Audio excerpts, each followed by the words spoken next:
तो जय हिंद सभी को। चलिए शुरू करते हैं आज की प्रैक्टिस सेट नंबर 2। कल हमने एक प्रैक्टिस सेट किया था, 20 क्वेश्चन उसमें हुए थे।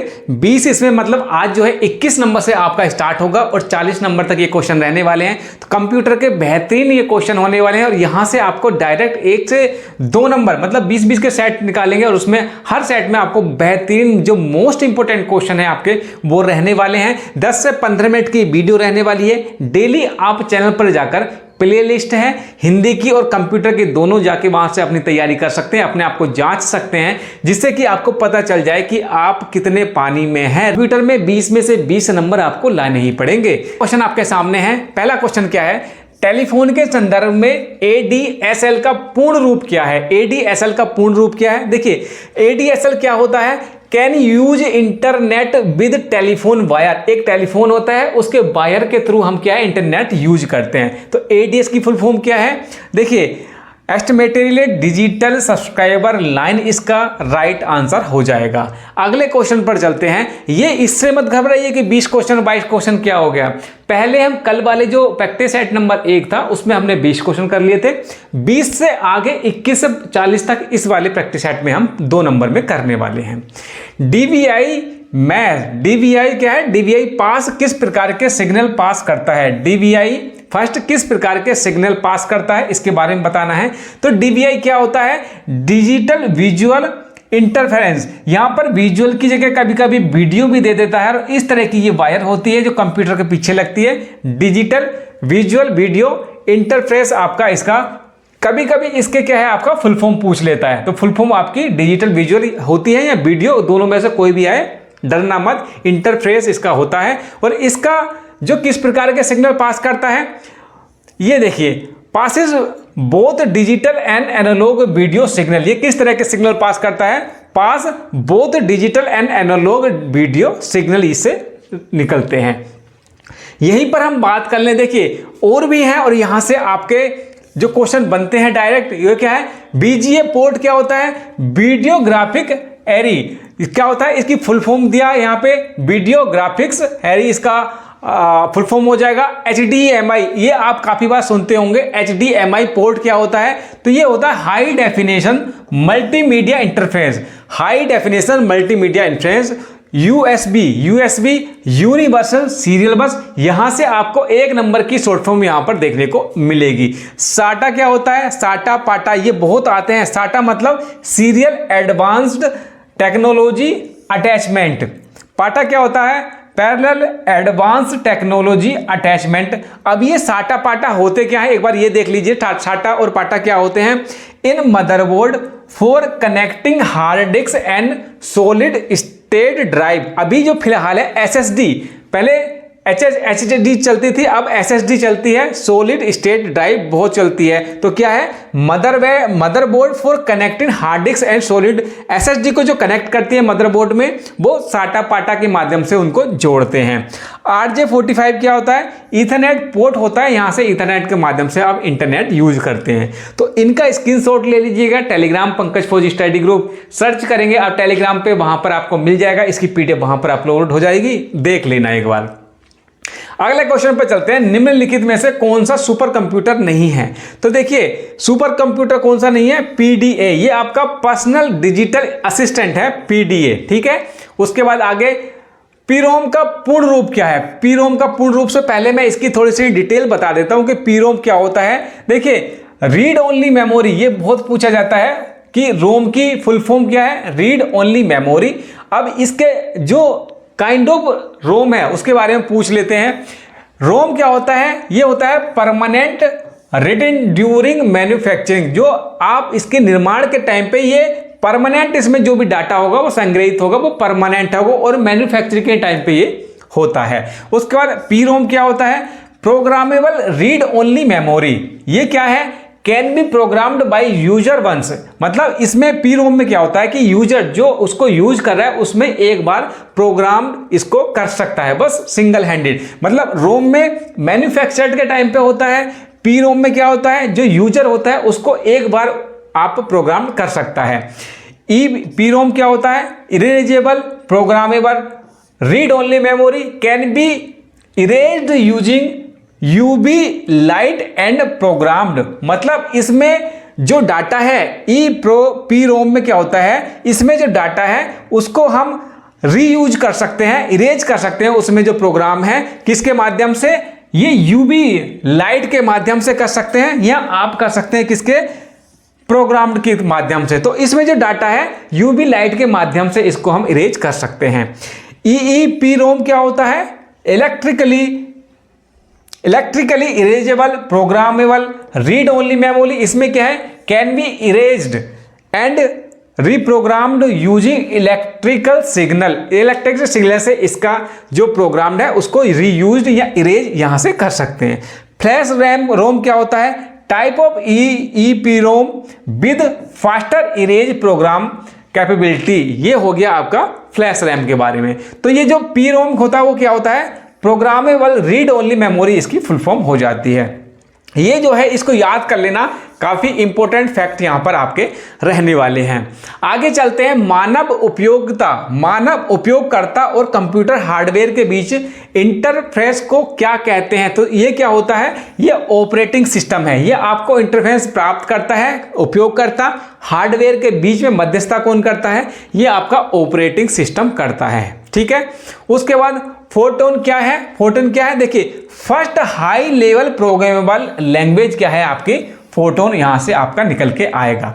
उसके बाद रोम निम्नलिखित से बना होता है। रोम किससे बना होता है, रोम बना होता है आपका इंटीग्रेटेड सर्किट से,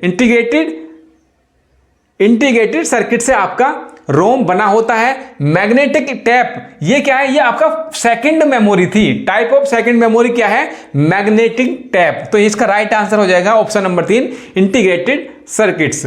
उसके बाद नेक्स्ट, पहला सामान्य प्रोजेक्ट इलेक्ट्रिक कंप्यूटर का अर्थ क्या है, इसका अर्थ क्या है। देखिए ये इस तरह का होता था और प्रेस्पर इलेक्ट्रिक ने और जोन्स मॉखली ने इसने आपका ये पहला इलेक्ट्रॉनिक कंप्यूटर बनाया था। और इसकी जो फुल फॉर्म है electronic numerical interrogator and computer, इसकी फुल फॉर्म है। इसका पूरा नाम भी पूछ लेते हैं और यहां पर किसने इसको बनाया था और कब बनाया था, 1946 में। पूरा डाटा यहां पर अवेलेबल है, एक बार इसको देख लेंगे। उसके बाद कंप्यूटिंग की दृष्टि से ODBC का पूर्ण रूप क्या है, ODBC का पूर्ण रूप क्या है, open data base connectivity. Open data base connectivity इसका होता है। एक बार देख लेते हैं कि ओपन क्या होता है, ODBC open data base connectivity, इसके क्या कारण है, क्या इसके काम होते हैं। ओपन डाटाबेस कनेक्टिविटी क्या होता है, ये standard API that allow application to access data for a variety of database management system using SQ। API क्या है, एप्लीकेशन प्रोग्रामेबल इंटरफेस। API का क्या यूज है आपका, एप्लीकेशन प्रोग्रामिंग इंटरफेस। ये आपका हो गया। निम्नलिखित में से कौन सा एंड्रॉयड का संस्करण नहीं है। तो देखिए कैंडी कोई भी ऐसा संस्करण यहां से एंड्रॉयड की तरफ से नहीं निकला था, तो 4 नंबर आपका राइट आंसर हो जाएगा। राष्ट्रीय सूचना विज्ञान केंद्र इलेक्ट्रॉनिक्स और सूचना प्रौद्योगिकी विभाग द्वारा विकसित एक एकीकृत पुस्तकालय प्रावधान सॉफ्टवेयर है। यह एप्लीकेशन पुस्तकालयों की आंतरिक गतिविधियों के संचालन और विभिन्न ऑनलाइन सदस्य सेवाएं प्रदान करने के लिए उपयोगी है। ऑप्शन है डिजिलॉकर, ई-ऑफिस, दिशा और ले। तो देखिए डिजिलॉकर क्या होता है, ये to keep important documents. Government है, जैसे आप कहीं पर अपने डॉक्यूमेंट्स अपलोड भी करते हैं तो यहां से वो एक्सेस करके कहीं भी आप इजीली अवेलेबल कर सकते हैं। तो इसका जो राइट आंसर हो जाएगा ई ग्रंथालय, इसका राइट आंसर हो जाएगा। IBM कॉरपोरेशन में IBM का पूर्ण रूप क्या है, तो IBM का है इंटरनेशनल बिजनेस मशीन। बहुत इंपॉर्टेंट है, काफी बार पूछा गया है। वैसे तो ये सारे क्वेश्चन किसी न किसी मतलब इतने इंपॉर्टेंट है कि यहां से आपको अच्छे खासे नंबर 20 में से तो मतलब 18 नंबर तो कहीं ना कहीं अगर डेली आप प्रैक्टिस करते हैं और जो मैं करा रहा हूं कंप्यूटर से रिलेटेड वो आप करते हैं। तो आगे बढ़ते हैं, वेब पेजों के संदर्भ में SEO को क्या अर्थ है। SEO इसके पीछे बहुत मारामारी होती है, क्योंकि आप YouTube पे भी देखेंगे या किसी भी वेब ब्राउजर पे देखेंगे तो SEO का बहुत ज़्यादा चर्चा चलती है। इसका क्या फुल फॉर्म होती है, क्या अर्थ है, देखिए ये है search engine optimisation. Search engine क्या है इसका, सर्च इंजन ऑप्टिमाइजेशन इसका राइट आंसर हो जाएगा। एसईओ क्या करता है, देखिए इंक्रीज वेबसाइट रैंकिंग। आपकी मान लीजिए पंकज फौजी स्टडी ग्रुप है, अगर उसका एसईओ ठीक है तो सबसे ऊपर टॉप करेगी और सबसे पहले उसी को रिकमेंड किया जाएगा। बूट ऑर्गेनिक ट्रैफिक, उसके बाद टारगेट रिलेटेड कीवर्ड, आप टारगेट रिलेटेड कीवर्ड डालते हैं, जितना अच्छा कीवर्ड डालेंगे उतना अच्छा आपकी जो वीडियो है, जो वेबसाइट है वो रैंक करेगी। एक प्रोग्राम या कोड का टुकड़ा जो किसी व्यक्ति के कंप्यूटर पर उसकी जानकारी के बिना लोड किया जाता है और उसकी इच्छा के विरुद्ध चलता है, एक प्रकार का मैलवेयर क्या कहलाता है। आपको पता है कि मेरे कंप्यूटर में या आपके कंप्यूटर में बिना आपकी अनुमति के किसी चीज को डालना, मैलवेयर क्या कहता है उसको वायरस कहते हैं। ठीक है, वायरस इसको कहा जाता है। वायरस के बारे में पढ़ लेते हैं, ये क्या करता है। ये फाइल इन्फेक्टर वायरस है। कई तरह के वायरस होते हैं। सम वायरस टाइप क्या है, file infector virus attach to executive file and spread when will file run. जब फाइल रन करते हैं, फाइल ओपन करते हैं, तो ये वायरस अपना इफेक्ट वहां पर छोड़ता है। एक होता है माइक्रो वायरस, ये इन्फेक्ट करेगा डॉक्यूमेंट्स लाइक, ये स्पेसिफिक एक डॉक्यूमेंट्स को, आपकी एप्लीकेशन को वहां पर इफेक्ट करता है। और ये कौन सा होता है, माइक्रो वायरस, चाहे वो आपकी एप्लीकेशन एमएस वर्ड हो, एमएस एक्सेल हो, कोई भी जो भी आप फाइल यूज करेंगे वो माइक्रोवेव उसको हिट करेगा। उसके बाद बूट सेक्टर वायरस होता है, ट्रोजन वायरस होता है। ये क्या है आपका सॉफ्टवेयर की परफॉर्मेंस मैलिशियस एक्टिविटी भी अपनाता है, तो ये काफ़ी इंपॉर्टेंट है। ये कई बार पूछा जाता है कि भाई ये किस तरह का वायरस है, और ये अलग अलग आपको वायरस देखने को मिलेंगे। इसका स्क्रीनशॉट ले लेना और यहाँ से आप पढ़ सकते हैं। कभी कभी पूछ लेता है कि बूट सेक्टर वायरस का क्या काम होता है, ट्रोजन हॉर्स जो है उसका क्या काम होता है, वॉर्म का क्या काम होता है, तो इसको एक बार अच्छे से देख लेंगे। ठीक है, आपका समय बचेगा। अगर हिंदी वाले, ये इंग्लिश के लिए हैं, जो हिंदी वाले बच्चे हैं वो यहाँ से आप अपना पढ़ सकते हैं। आगे बढ़ते हैं। निम्नलिखित में से कौन सा ओपन सोर्स सॉफ्टवेयर नहीं है।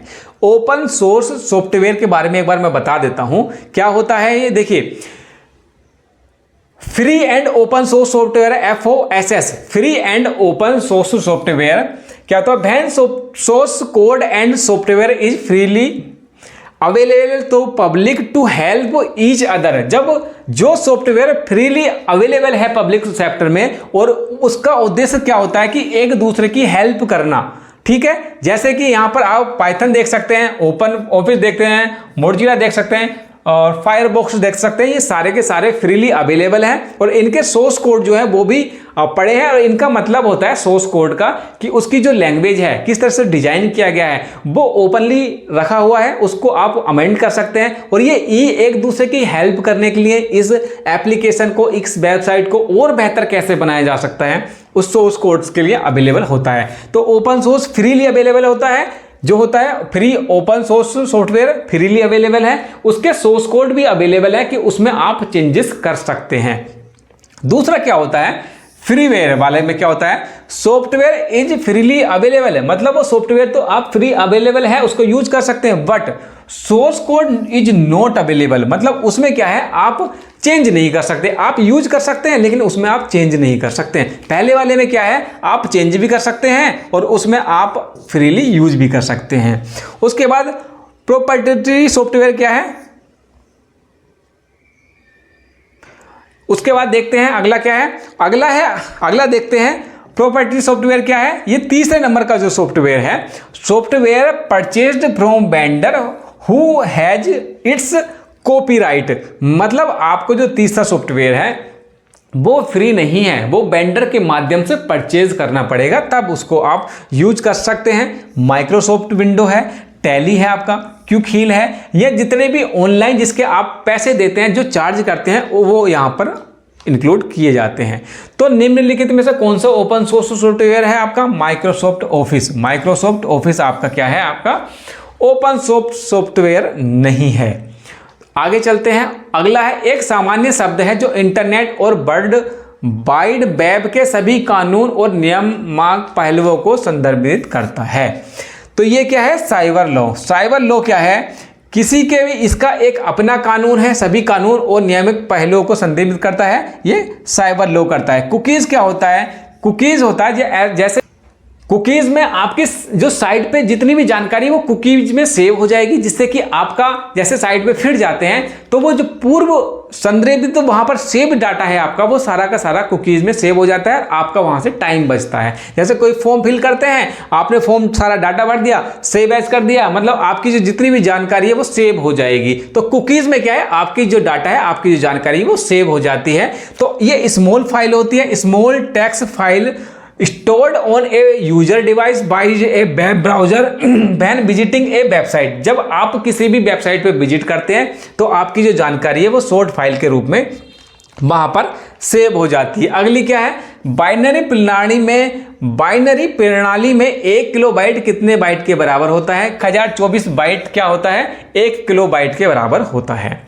इंटरनेट प्रौद्योगिकी में डीएनएस का क्या अर्थ है, तो डीएनएस होता है डोमेन नेम सिस्टम। इसका क्या है, डोमेन नेम सिस्टम।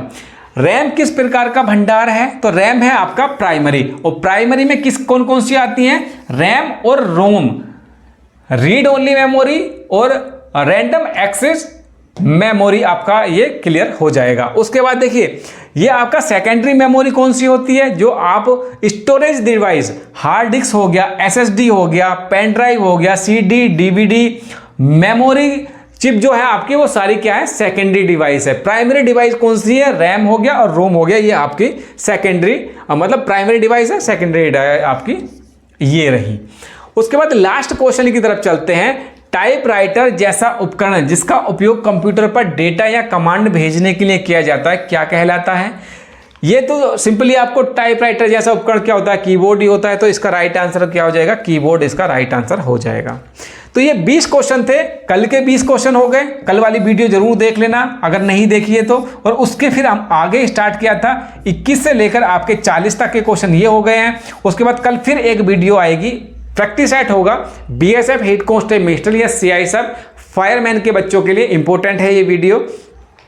इस वीडियो को इतना ही रखते हैं। टेलीग्राम का लिंक मैंने वीडियो के डिस्क्रिप्शन में दे रखा है, पंकज फौजी स्टडी ग्रुप, उसको ज्वाइन कर लीजिएगा। सारी PDF, study material, other informative data वहां पर डलता रहता है। तो इस वीडियो को इतना ही रखते हैं, अगली वीडियो में मिलते हैं, तब तक के लिए जय हिंद।